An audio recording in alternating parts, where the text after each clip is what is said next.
Hi, this is Shahzad Yunus. I have completed MS from Punjab University and currently I am doing work in American License International Institute. अगर आप लोगों को कोई भी conceptual किस्म की केमिस्ट्री के रिलेटेड कोई भी लेक्चर चाहिए तो आप हमारे चैनल एडो पॉइंट साइंस को सब्सक्राइब कर सकते हैं और आप हमें कमेंट में ये बता सकते हैं कि इस टॉपिक या इसके ऊपर हमें एक लेक्चर प्रोवाइड करें तो हम इंशाल्लाह आपके लेक्चर को आपके टॉपिक को रिसीव करेंगे और उसके ऊपर आपको एक वीडियो प्रोवाइड करेंगे। तो ओके स्टूडेंट्स, जो आज का हमारा टॉपिक है वो है some features of organic compounds. इससे पिछले टॉपिक में हमने पढ़ा था कि ऑर्गेनिक कंपाउंड्स असल में होते क्या है, उनके हमने इंट्रोडक्शन किया था कि वो ओरिजिनेट कहाँ से हुए, उनका जो बैकग्राउंड था वो क्या था, उनकी हिस्ट्री जो थी वो क्या थी। तो आज जो हम पढ़ेंगे इनके ऊपर इनके कुछ फीचर्स हैं ऑर्गेनिक कंपाउंड्स के। बेसिकली आपको पता है कि ऑर्गेनिक कंपाउंड्स में दो तरह के मेन एलिमेंट है हमारे पास, एक है कार्बन और दूसरा है हाइड्रोजन। तो कार्बन मेन है हमारे पास हाइड्रोजन से भी। तो कार्बन के क्या फीचर्स हैं, क्या ऐसी स्पेसिफिकेशंस हैं कि कार्बन ही लाजमी है ऑर्गेनिक कंपाउंड्स के लिए। आज हम वो डिस्कस करेंगे कि ऐसी कौन सी प्रॉपर्टीज़ हैं कि जिसकी वजह से कार्बन हमारे लिए इतना ज़रूरी हो गया है या इतना असेंशियल हो गया है कि उसके अलावा ऑर्गेनिक कंपाउंड नहीं बन सकते। तो इसके अंदर जो हमारे पास पहला पॉइंट है उसका है पिकुलर नेचर ऑफ कार्बन।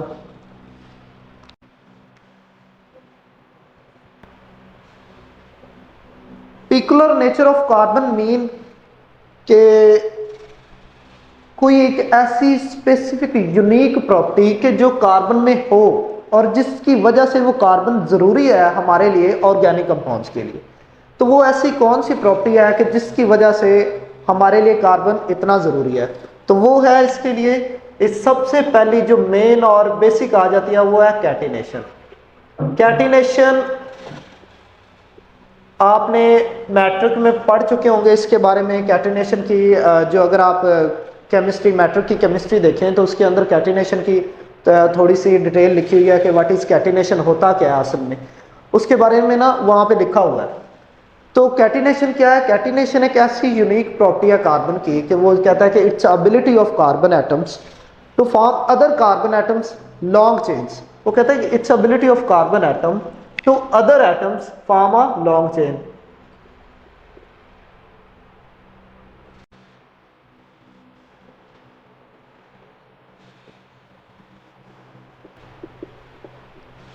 अगर इस डेफिनेशन को आप गौर से देखें तो वो कहता है कि कैटिनेशन एक ऐसी एबिलिटी है कार्बन की कि इसके थ्रू क्या होता है कि it's ability of carbon atom to other carbon atoms to form a long chain. यानी कि कार्बन अपने ही जैसे दूसरे कार्बन एटम के साथ बॉन्ड बनाएगा और वो बॉन्ड बनाता ही चला जाएगा। जैसे कि एग्जांपल, इसीलिए तो ऑर्गेनिक कंपाउंड्स इतने ज़्यादा हैं, इतना वास्ट ये एक सब्जेक्ट है, वास्ट आपके पास एक एप्लीकेशन है स्पेशली कार्बन की, कि अगर आप कार्बन के स्ट्रक्चर आपने ये मैट्रिक में भी पढ़े हैं और अब भी पढ़ रहे हैं कि वो कितने हैं, कार्बन मीथेन से स्टार्ट होता है और पता नहीं कहाँ तक जाता है। ये इतनी लंबी चौड़ी इसकी एप्लीकेशन है। उनमें से कुछ की एग्जांपल्स मैं यहाँ पे आपको दे रहा हूँ कि सपोज करें कि आपके पास ब्यूटेन है, ब्यूटेन में 4 कार्बन है। तो इसके अलावा अगर हम इसके साथ एक और कार्बन अटैच कर देंगे तो ये पेंटेन बन जाएगा, एक और कार्बन अटैच कर देंगे तो ये हेक्सेन बन जाएगा, एक और कार्बन अटैच कर देंगे तो ये हेप्टेन बन जाएगा, फिर इसी तरह ऑक्टेन, नोनेन एंड डिकेन, इससे भी आगे है। यानी कि कार्बन एटम के पास एक ऐसी एबिलिटी है और उस एबिलिटी को कहते हैं कैटिनेशन, जो कि एक कार्बन एटम से दूसरे कार्बन एटम के साथ बॉन्ड बना के उस कंपाउंड को कॉम्प्लेक्स बनाता है या स्ट्रॉन्ग बनाता है। और एक बात याद रखिए, जब ये कार्बन किसी दूसरे अपने ही जैसे कार्बन के साथ बॉन्ड बनाता है तो वो ज़्यादा स्ट्रॉन्ग होता है एज कंपेयर टू कि कार्बन किसी दूसरे एलिमेंट या एटम के साथ बॉन्ड बनाए। अब सपोज करें कि आपके पास, चलें इसको मैं थोड़ा कंप्लीट कर देता हूँ।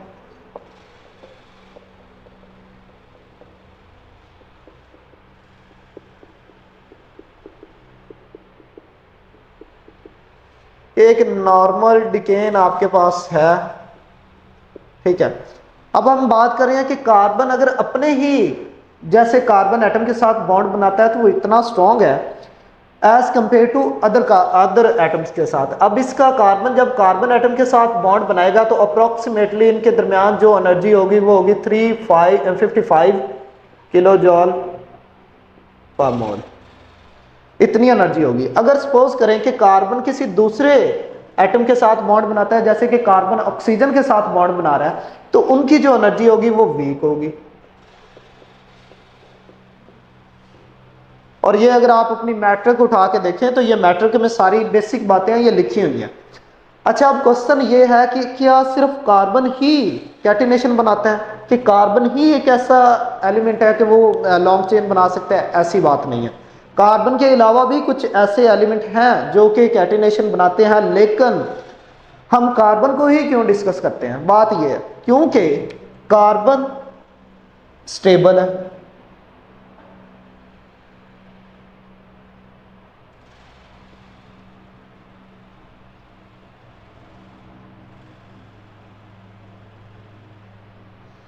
कंपाउंड देन अदर्स,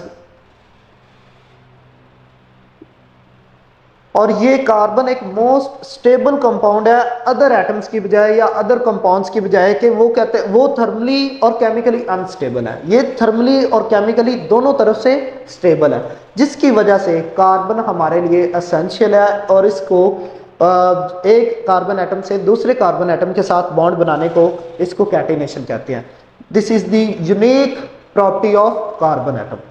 तो ये था आपका पहला पॉइंट कि पिकुलर नेचर ऑफ कार्बन। उसके बाद जो हमारा अगला पॉइंट है वो है आपके पास नॉन आयोनिक करैक्टर, या आप यूं कह लें कि बॉन्ड नेचर इसकी क्या होगी।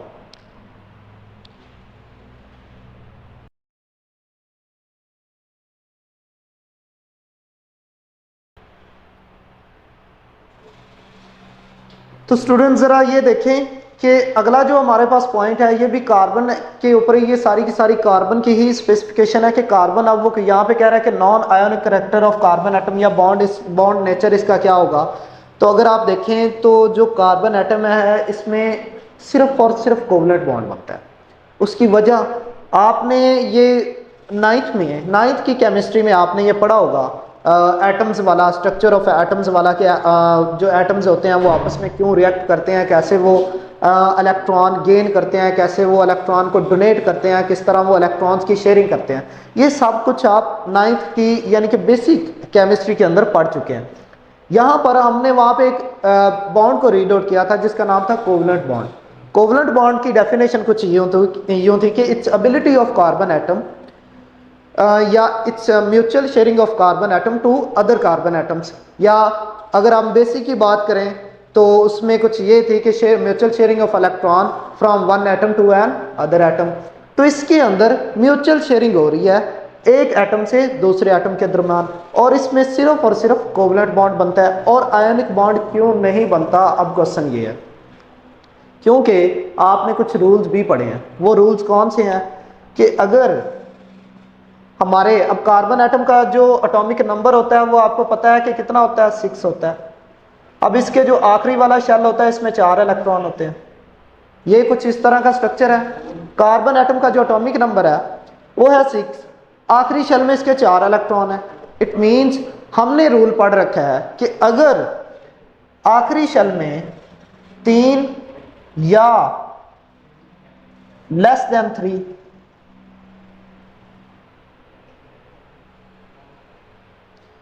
तो फिर क्या होता है कि वो जो एटम होता है या वो जो एलिमेंट होता है वो अपने इलेक्ट्रॉन्स को डोनेट कर देता है किसी दूसरे एटम को।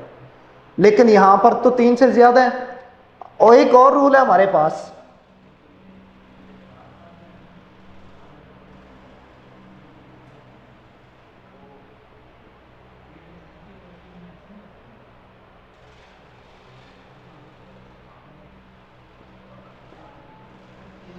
यहां पर एक और रूल है। वो कहता है कि अगर 3 से ज्यादा है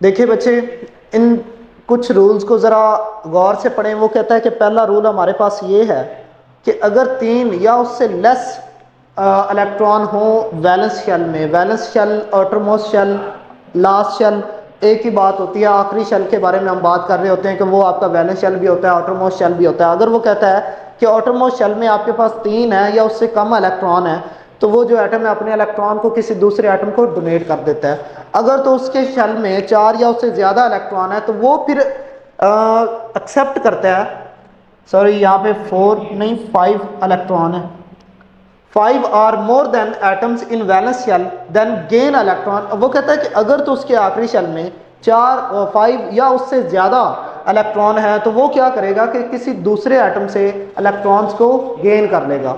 अगर, अब हमारे पास है तीसरा रूल, अगर इक्वल है,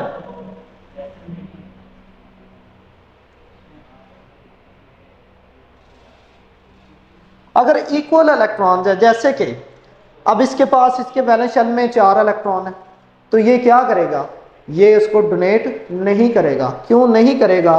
क्योंकि इसकी जो इलेक्ट्रॉन एक्टिविटी है ये इतनी वीक नहीं है कि वो अपने इलेक्ट्रॉन सारे के सारे किसी को डोनेट कर दे। अब ये क्या करेगा कि अब ये म्यूचुअल शेयरिंग करेगा। अगर इस जैसा, जैसे कि कार्बन, हम कार्बन और कार्बन की बात कर रहे हैं, तो कार्बन जब दूसरे कार्बन के साथ बॉन्ड बनाएगा तो उसके पास भी, उसके भी आखिरी शेल में 4 इलेक्ट्रॉन है। अब जब उसके पास भी 4 इलेक्ट्रॉन है, इस कार्बन के पास भी 4 इलेक्ट्रॉन है, तो इसका मतलब ये है कि दोनों की जो इलेक्ट्रॉन एक्टिविटी है या स्ट्रेंथ है वो सेम है। तो वो ना उसको दे सकता है ना वो उससे ले सकता है। तो क्या करेगा कि वो अपने इलेक्ट्रॉन्स को दूसरे कार्बन एटम के इलेक्ट्रॉन्स के साथ क्या करेगा, शेयरिंग करेगा, म्यूचुअल शेयरिंग करेगा। That is the covalent bond, mutual sharing of electron from one atom to another atom. तो इसकी वजह यह है कि जिसकी वजह से ये नॉन आयोनिक करैक्टर है, क्योंकि ये अपने इलेक्ट्रॉन्स डोनेट नहीं करता, शेयर करता है, जिसकी वजह से इसके दरमियान सिर्फ और सिर्फ कोवलेंट बॉन्ड बनता है और इसको हम कोवलेंट नेचर कहते हैं, या नॉन आयोनिक करैक्टर होता है, या नॉन आयोनिक नेचर होता है। ये था हमारे पास पॉइंट नंबर 2। पॉइंट नंबर 3 हमारा वो है सिमिलर बिहेवियर।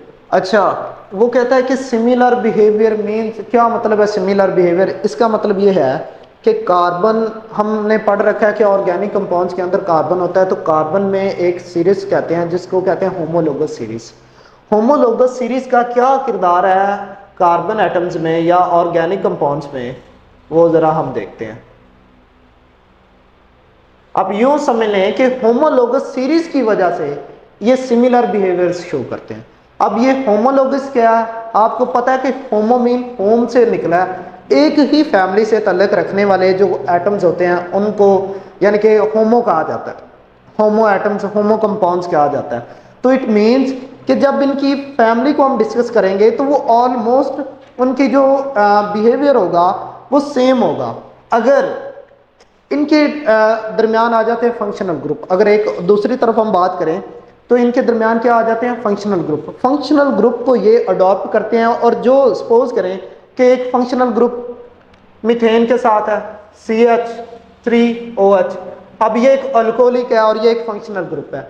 अब ये जिसके साथ अटैच होगा, अब ये मीथेन के साथ अटैच है, अब इसी तरह इथेन के साथ आप कह लें,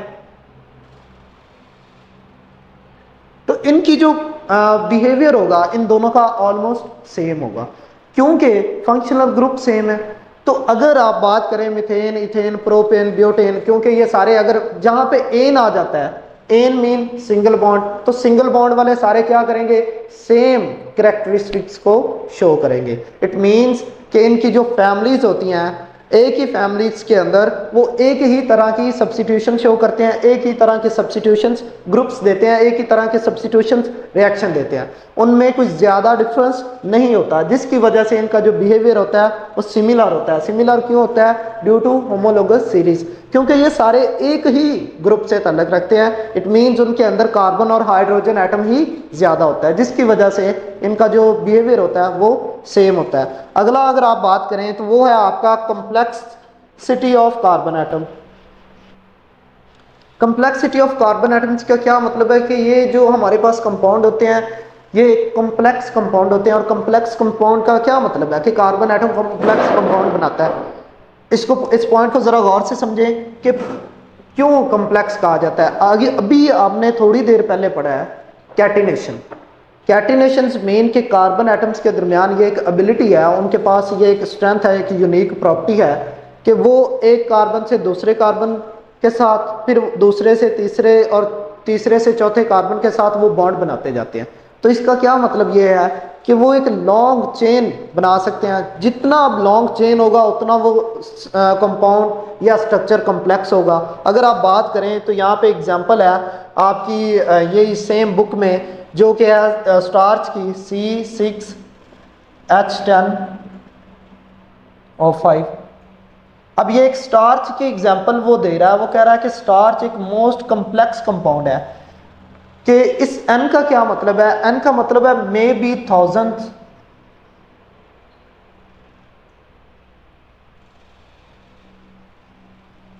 मे बी ये जो कंपाउंड लिखा हुआ है 6 carbon 10 hydrogen 5 oxygen may be thousands, ये n का मतलब हो सकता है ये कि इसका मतलब ये है कि मे बी 1000 ये एलिमेंट हो सकते हैं।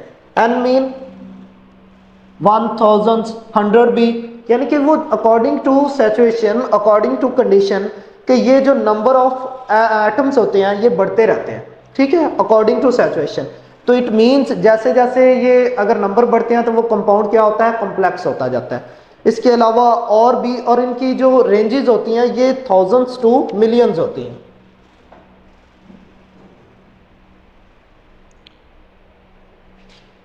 अगर हम प्रोटीन्स की बात करें, जो प्रोटीन्स हैं, प्रोटीन्स एक्चुअल में हमारे पास ऑर्गेनिक कंपाउंड्स हैं, कार्बन एटम्स उनमें होता है, तो उनकी जो रेंज होती है वो थाउजेंड्स टू मिलियंस होती है प्रोटीन की। इसी वजह से इनको कॉम्प्लेक्स कंपाउंड कहा जाता है। कॉम्प्लेक्स कंपाउंड क्यों कहा जाता है? कि इनके अंदर मिलियंस ऑफ एटम्स होते हैं, मिलियंस ऑफ मॉलिक्यूल्स आप कह लें होते हैं, कि वो एक दूसरे से जुड़कर उन्होंने कंपाउंड बनाया होता है या एक स्ट्रक्चर क्रिएट किया होता है। और इसकी सबसे बड़ी वजह, अभी हमने सबसे पहला पॉइंट पढ़ा था कैटिनेशन, तो कैटिनेशन भी इनकी सबसे बड़ी वजह है कि ये कॉम्प्लेक्स कंपाउंड इसी वजह से देते हैं। उसके बाद जो हमारा अगला पॉइंट है वो है आइसोमेरिज्म। आइसोमेरिज्म, अब आइसो का क्या मतलब होता है? आइसो का मतलब भी सेम होता है। अगर आप इसका देखें तो वो कहता है सेम मॉलिक्यूलर फार्मूला,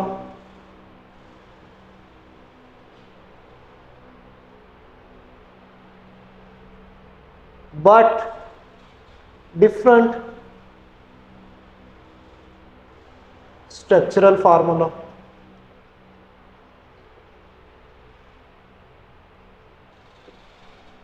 इस पॉइंट को बस याद रख लें, कहाँ पे भी जहाँ पे मर्जी आप चले जाएं आइसोमेरिज्म यही रहेगा। आगे इसमें और टाइप्स आ जाएंगी, इसके अंदर और कॉम्प्लेक्सिटी आ जाएगी कि इसकी वो डीपली स्टडी करना पड़ेगा, लेकिन आपके जो सिलेबस में है वो मोस्टली यही है कि आइसोमेरिज्म क्या होते हैं कि same molecular formula but different structural formula. Molecular formula एक ही, वो कैसे सपोज करें। और एक बात और, आइसोमेरिज्म का मतलब होता है कि आइसोमर, एक उनके ही जैसे और एटम्स, उनके ही जैसे और स्ट्रक्चर्स, उनके ही जैसे और कंपाउंड्स, लेकिन उनका मॉलिक्यूलर जो फार्मूला होता है वो एक ही रहेगा। अब कैसे? सपोज करें कि आपके पास ब्यूटेन है, ब्यूटेन होता है C4H10। अब ये है इसका मॉलिक्यूलर फार्मूला। अब इसका मैं स्ट्रक्चर ड्रा करूं तो वो कुछ इस तरह होगा।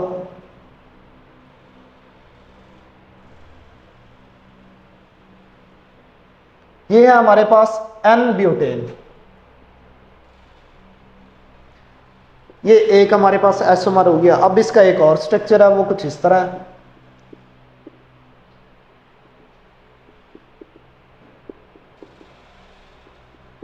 ये हमारे पास आइसोब्यूटेन। इट मीन्स अगर आप गौर करें तो इसको काउंट करें तो इसमें 4 कार्बन एटम है, 10 हाइड्रोजन एटम है।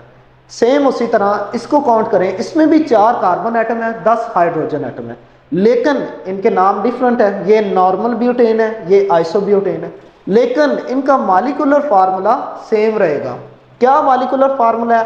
कि 4 कार्बन एटम होने चाहिए, 10 हाइड्रोजन एटम होने चाहिए, वो हैं, इधर भी 4 कार्बन एटम है, 10 हाइड्रोजन एटम है, इधर भी 4 कार्बन एटम है, 10 हाइड्रोजन एटम है, लेकिन ये दोनों डिफरेंट है, तो ये इनके आइसोमर है। और एक बात, ये ब्यूटेन की ही हम एग्जाम्पल क्यों देते हैं आइसोमर में, कि ब्यूटेन, मीथेन, इथेन क्यों नहीं आ सकता, प्रोपेन क्यों नहीं आ सकता, क्योंकि जितने कम कार्बन एटम होंगे उतने कम उनके आइसोमर होंगे। अब जब हम देखें, सपोज करें कि आपके पास मीथेन है CH4, अब इसका क्या आप इट मीन आइसोमर बनाएंगे, कोई भी आइसोमर नहीं है इसका बन सकता। ये देखें, अब इस हाइड्रोजन को इधर लगा लें, इसको इधर इधर एक ही रहेगा। उसके बाद हम देखें तो इथेन C2H6, अब इसका भी क्या बन, इसका भी कोई आइसोमर नहीं है, कैसे, इसका स्ट्रक्चर ड्रा कर लें। अब इन हाइड्रोजन को, इस कार्बन को इधर लगा लें या इस कार्बन को इधर लगा लें, वो सेम रहेगा, इस कार्बन को ऊपर ले जाएं वो फिर भी एक ही लाइन में आएगा, इट मीन इसका भी कोई आइसोमर नहीं है। इसी तरह प्रोपेन है, उसका भी कोई आइसोमर नहीं है, जिसकी वजह से आइसोमर स्टार्ट होते हैं ब्यूटेन से।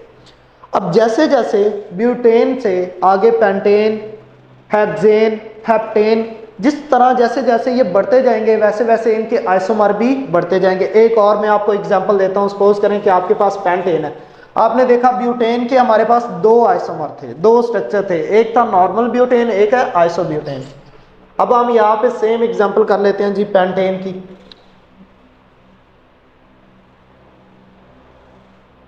C5H12, देखिए रट्टा लगाने की जरूरत नहीं है, रट्टा क्या है, रट्टा ये अगर आपको कॉन्सेप्ट आता है तो ये चीजें कुछ भी नहीं है, कॉन्सेप्ट लाजमी है, रट्टा कुछ भी नहीं है। रट्टा इनको आप कैसे लगाएंगे, रट्टा इनको लग ही नहीं सकता, रट्टे लगा के आप लिख लेंगे, लेकिन अगर एग्जाम में वो क्वेश्चन थोड़ा सा घुमा के दे दे तो आप भी घूमगे साथ, तो इसीलिए रट्टा नहीं लगाना, कॉन्सेप्ट समझना है। जब आपको कॉन्सेप्ट समझ आ जाएगा तो रट्टा लगाने की जरूरत नहीं पड़ेगी।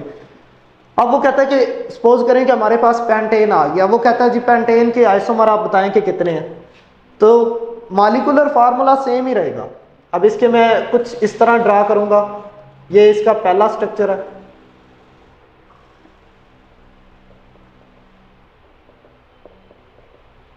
इसे कहेंगे नॉर्मल पेंटेन। अब इसका दूसरा अगर आप देखें,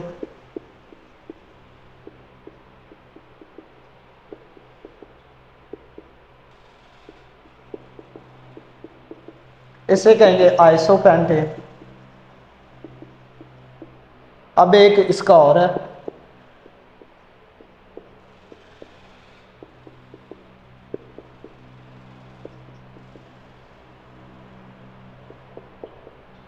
इसे कहेंगे नियोपेंटेन। तो अगर आपको थोड़ा भी फर्क समझ आ रहा है तो आपको पता चल गया होगा कि जब हमारे पास ब्यूटेन था तो ब्यूटेन के 2 आइसोमर बने थे। जैसे ही कार्बन और हाइड्रोजन एटम इंक्रीज हुए वैसे ही हमारे पास आइसोमर भी इंक्रीज हो गए। यहाँ पे अगर आप देखें सेम वही है, C5H12 है, नॉर्मल पेंटेन है, C5H12 है, आइसोपेंटेन है, C5H12 है, नियोपेंटेन है।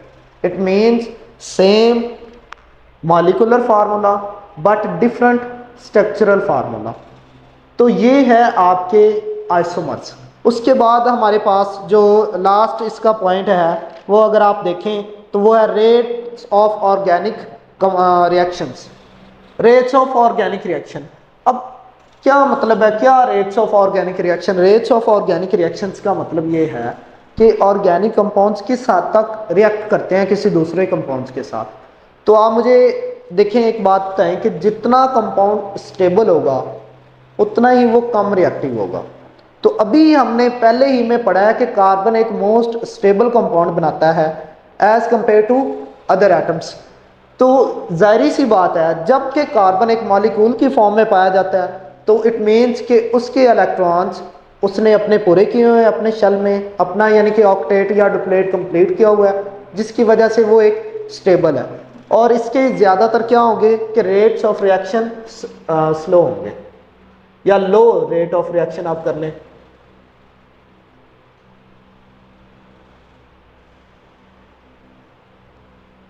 स्टेबल यूनिट है ये एक,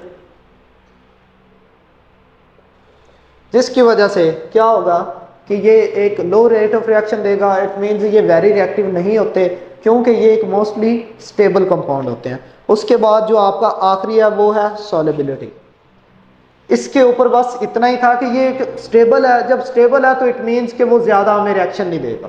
देखिए सॉल्युबिलिटी का असल में क्या मतलब होता है। सॉल्युबिलिटी का मतलब ये होता है कि क्या किस हद तक ये चीज़ें सॉल्युबल होती हैं किसी दूसरे कंपाउंड्स में, या किस चीज़ में होती हैं किस में नहीं होती, क्या इनकी नेचर क्या होती है। अगर आप इसकी सॉल्युबिलिटी देखें कोवलेंट कंपाउंड्स की, covalent compounds mean organic compounds की, तो इनकी जो नेचर होती है वो मोस्टली क्या होती है, polar and non polar.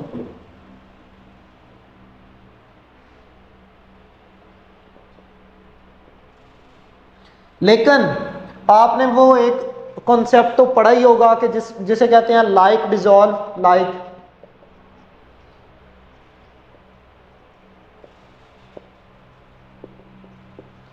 Like dissolve like means कि जो ऑर्गेनिक कंपाउंड्स हैं वो ऑर्गेनिक चीज़ों में ही सॉल्युबल है, जो इनऑर्गेनिक कंपाउंड्स हैं वो इनऑर्गेनिक चीज़ों में ही सॉल्युबल है। लेकिन इसी तरह ऑर्गेनिक कंपाउंड्स में दो आगे हैं, एक है पोलर एक है नॉन पोलर। चूंकि कार्बन एक खुद नॉन पोलर कंपाउंड है जिसकी वजह से ये मोस्टली सॉल्युबल किस में होगा, नॉन पोलर कंपाउंड में।